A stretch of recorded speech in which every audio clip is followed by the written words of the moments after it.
Al-Nisa 4.47. O ye people of the book, believe in what we have now revealed, confirming what was already with you. If, as Al-Khazm and other ignorant followers of Muhammad insist that the people of the book have corrupted their books, they could have done this only after Muhammad's Quran and not before, since this verse clearly shows that the Quran is confirming these same previous revelations and would not have done so if they had already been corrupted. Al-An'am 6.91. Say, who then sent down the book which Moses brought, a light and a guidance to mankind. And this is a book which we have revealed, bringing blessing and confirming the revelations which came before it. It would defy logic and intellect to believe that the Quran would have used corrupted books as confirmation of its own authenticity. Nowhere does the Quran ever imply that the texts of the scripture of the people of the book had been tampered with or corrupted. Since this is the case, then any alleged corruptions would have happened after the alleged Quranic revelations. If so, then the Muhammadan accusers have an unenviable intellectual, theological, and historical magical act to perform. 1. They have to prove the most stupendous and massive literary editing ever performed in the history of humanity, that the Jews and Christians were able to alter the text of every single book of theirs all over the world, in every country, in all the languages that the Bible was written in, with the consent, agreement, and collusion of all the Jewish rabbis as well as all the Christian priests, without leaving a single copy of any original Bible. 2. To believe that the Jews and Christians were able to accomplish all the above without leaving a trace of such a conspiracy requires a human mind and intellect that also believes in flying elephants and that the moon is made of cheese. 3. The listeners should be aware that every commentary in every Quran attempting to explain the Quranic verses is based upon the very same allegedly corrupted Bibles. 4. The onus is upon the followers of Muhammad to prove their case by showing mankind a single, original, uncorrupted Bible upon which they can rest their fallacious, insane, contemptible, and ignoramus allegations. It is the simple case of put up or shut up. When the followers of Muhammad had exhausted all manner of attacks and distractions to no avail, they resort to the violence of the ignorant thugs by heaping insults and profanities against us, thus attempting to relieve the enormous pressure on their indoctrinated and frustrated minds. Although the primary objective of our series has been to enlighten and educate the immense majority of people who had not been taught anything about the cult of Muhammad and Islam, we are gradually becoming well known all over the Muslim world. If you look at inside of YouTube of our chapters, you will find out that we are listened to in Pakistan, Bangladesh, India, Indonesia, Malaysia, Australia, Japan, Iran, Saudi Arabia, Israel, Turkey, Oman, Qatar, Egypt, USA, Canada, most of Europe, Russia, and some South American countries. The most heartening discovery has been a search engine that showed that 52% readers of our website, www.inthenameofallah.org, come from Pakistan.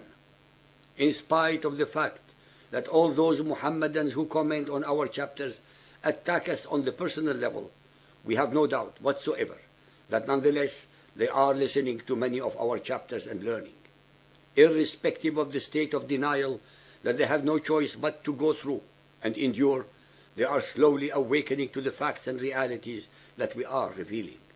Obviously, one cannot expect them to shed decades of indoctrination just because they listened in total shock and anger at our revelations. The process of re-educating them takes time and a lot of patience. We do not and cannot empathize with their dilemma, especially those in the democracies, because they are free to make choices no matter how hard they may be. We have a lot of patience, but time is not on our side, since we may again be terminated by YouTube because the Muhammadans are flagging us. Please be aware that we are a very small unit with no outside help or backing, and with limited financial resources, but have only you, our listeners, for support and encouragement.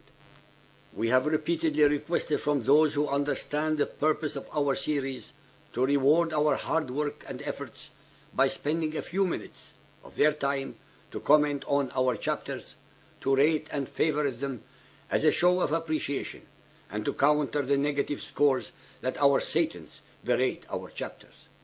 We ask you also to spread the word about us to family, friend, and foe. All these would take only a few minutes of anyone's time. Only a few minutes. Yet, we rarely have more than 10% of viewers who do so.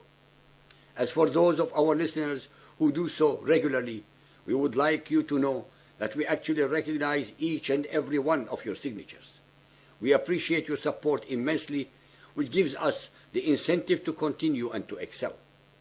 In case of our series being terminated, we have, of course, our blog, the http thequran.blog.com, and our first volume of 100 chapters in our book, Lifting the Veil, The True Faces of Muhammad and Islam, which can be purchased from Amazon. We have requested from those amongst you who purchased the book to share with us your comments and thoughts by sending them to our inbox so that the next volume will be even more comprehensive. As for the followers of Muhammad who may listen to this chapter, please be aware that we have never harbored against you as individual human beings any ill will, because you are the first and worst victims of the cult of Muhammad and Islam. Our series is against the violent, hate-mongering, warmongering, racist, and joyless teachings of Muhammad's Quran, and is not and can never be against Islam, which is only the belief in the will of one God. Please remember and be aware that we and any who subscribe to the belief in the one and only God are Muslims.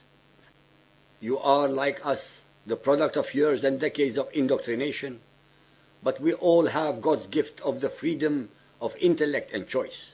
This gift, because it is divine, transcends any human doctrine or law. It is God's ultimate gift to humankind. All we have ever requested from any and all of you is to use this divine gift of thinking and freedom of choice, to listen, to read, to compare and contrast, to ponder, to evaluate, and only then to make your own conclusions and choices. We would like to conclude by wishing you all, so-called believers and unbelievers, to be guided to the path of righteousness and justice.